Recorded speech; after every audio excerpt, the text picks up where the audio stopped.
Bom, eu tô chegando, trazendo mais informações para vocês. Eu sou Fagundes e nós vamos falar aqui, gente. Sabe aquela história de que a lei só vale para um lado e para outro não vale? É interessante.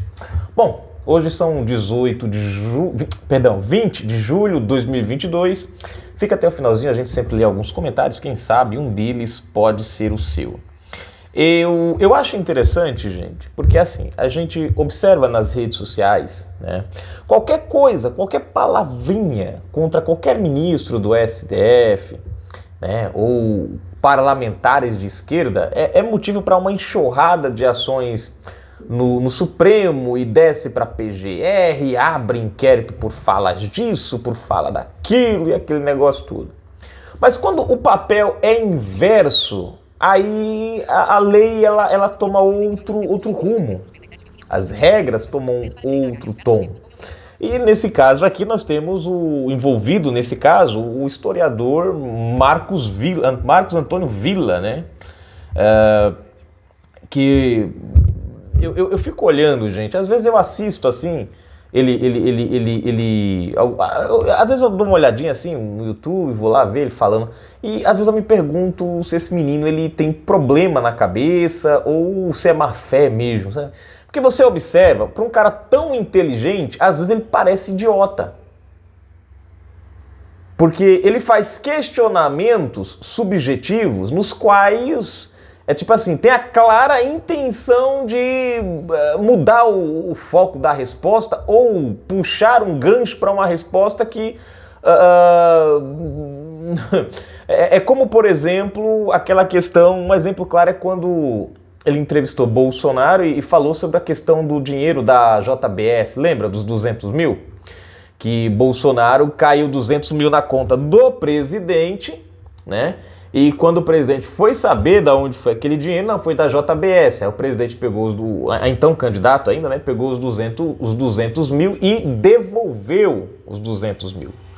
Só que depois o partido foi lá e depositou do partido 200 mil. Ou seja, o parlamentar teria direito, todo parlamentar teria direito àqueles 200 mil. Só que aí, né? O Carlos, o Antônio, o Villa aqui, ele fez um questionamento. Peraí, mas o senhor devolveu 200 mil, mas depois aceitou os 200 mil.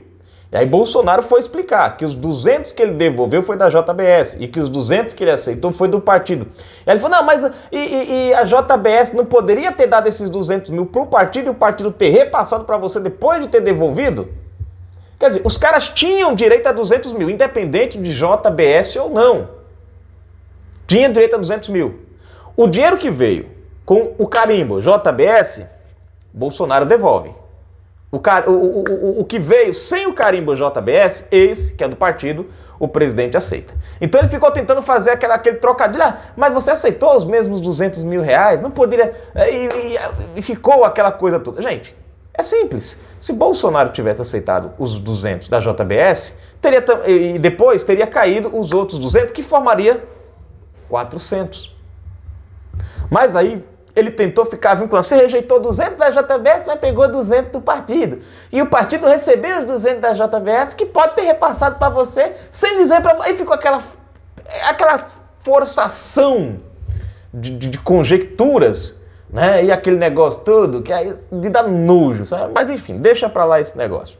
Vamos à matéria, né? Que é mais uma situação complicada envolvendo um cara que tinha tudo para ser um grande nome, e hoje é um grande nome, vergonhoso, mas é.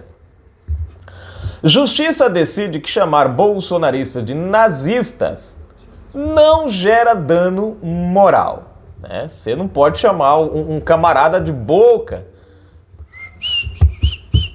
veludo, não pode, porque isso gera dano moral, mas chamar de nazistas, fascistas, não, isso pode. Aí eu me lembrei agora, o Moraes, ele proibiu justamente naquela ação que ele acabou de proibir, dizendo que não pode vincular o PT ao PCC nem a Celso Daniel. Inclusive nessa ação ele disse que também não pode dizer que o PT é nazista ou fascista. Olha que coisa interessante. Não pode, mas o juiz aqui entendeu que chamar bolsonarista de nazistas pode.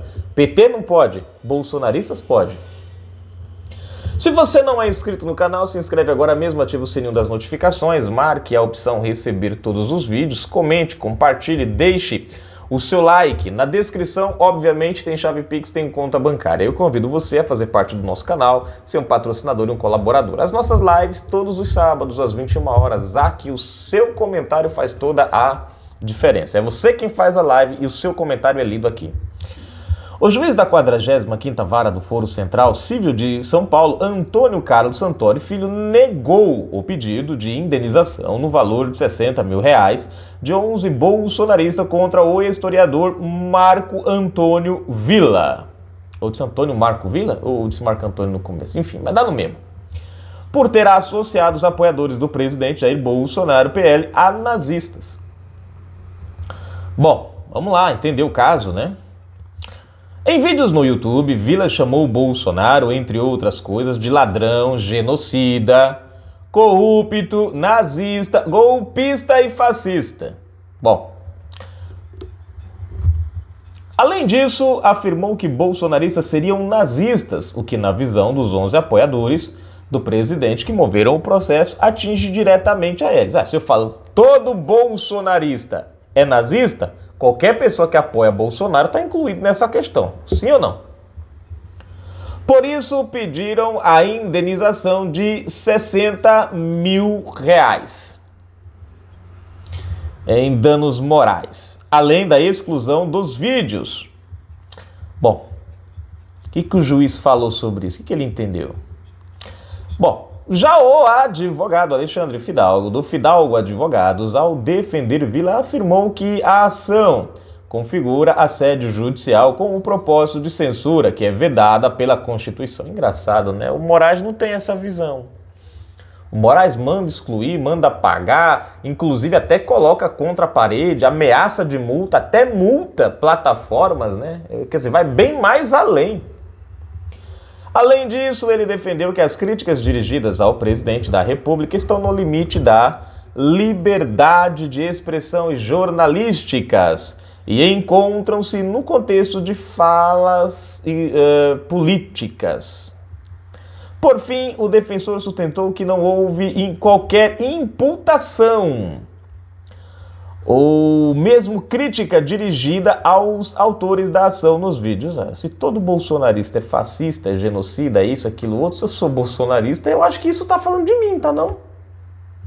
O juiz considerou que Villa, ao afirmar que bolsonaristas seriam nazistas, pretendeu criticar, a partir de fatos históricos, de maneira absolutamente genérica, sem qualquer individualização, o modo de atuação dos apoiadores de Bolsonaro, dos apoiadores do presidente da República.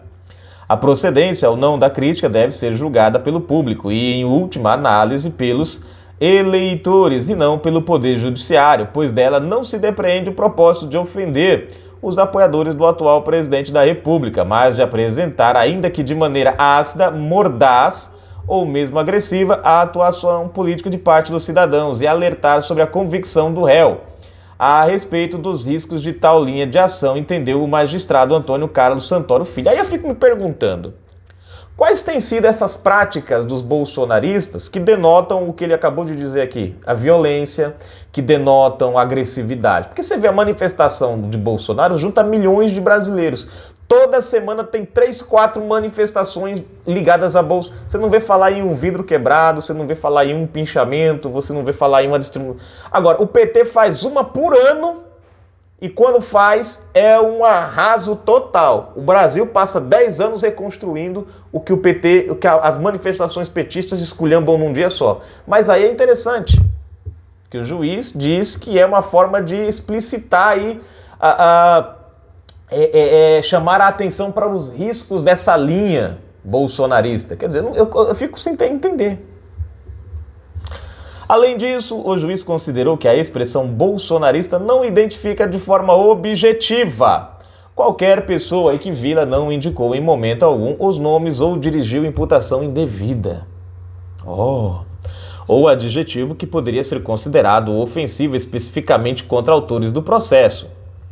Quanto ao fato de Willa ter chamado Bolsonaro de ladrão, genocida, corrupto, nazista, golpista e fascista, o juiz considerou que não podem os apoiadores do presidente buscar direito alheio ou seja, processar por críticas não dirigidas a eles. É o que o Randolph faz praticamente todos os dias naquele STF e nenhum ministro vê isso.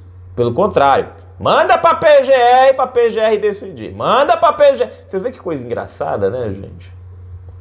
Além disso, afirma o magistrado, não existe, no caso, dano moral, reflexo ou por ricochete, já que a simples circunstância de apreciar, estimar ou mesmo idolatrar político de qualquer corrente ideológica não constitui fundamento para a caracterização do dano moral indenizável em razão de críticas ou mesmo ofensas dirigidas a pessoas públicas.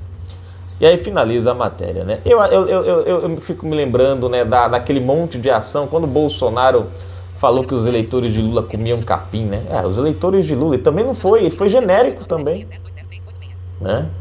Quando ele falou nos idiotas úteis, né? Ele também foi genérico, mas não foi assim que a justiça viu, né? Engraçado, dois pesos, duas medidas, é o nosso Brasil. Se você gostou desse comentário, dessa informação, dessa matéria, o botão valeu demais aqui, ó. Clica aí, ajuda o nosso trabalho. Vamos para os comentários aqui, né, gente? Deixa eu ver aqui o que nós temos aqui. Deixa eu ver. Comentários aqui.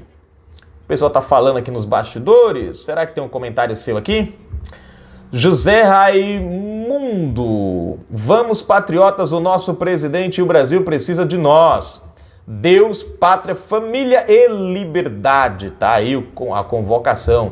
Embaixada dos Estados Unidos se manifesta após reunião de Bolsonaro com embaixadores. Eu achei interessante, gente, é que a nota da Embaixada dos Estados Unidos fala de um Brasil que nós gostaríamos muito de conhecer. Não é do nosso que eles falam na nota lá, mas tudo bem. No país deles tiveram enfim, os negócios lá, né? Então, obviamente que eles também não vão se meter aqui. Bom, Cláudio Melo, nós estamos vivendo uma democradura, né? Uma democradura, exatamente, é uma democradura, um trocadilho com ditadura, né? Uma democracia com cara de ditadura. Temer afirma que Bolsonaro não comete crime ao questionar eleições. Tá aqui, marcar o coraçãozinho, a gente leu aqui o nosso amigo. Flávio Guinâncio, deixa eu ver aqui. Ele escreveu: Flávio Guinâncio, estaremos lá com certeza. Bolsonaro 2022. Marcando aqui no vídeo, Bolsonaro faz apelo importante e convida o povo para o maior 7 de setembro de todos. Tá aí, gente, marcado o coraçãozinho. Apareceu a marcação do coração no seu comentário, significa que a gente leu o seu comentário em um dos nossos vídeos durante o dia. Assiste para ver em qual deles a gente citou você. Obrigado, gente, pelo carinho. Um abraço, fiquem com Deus. Fui.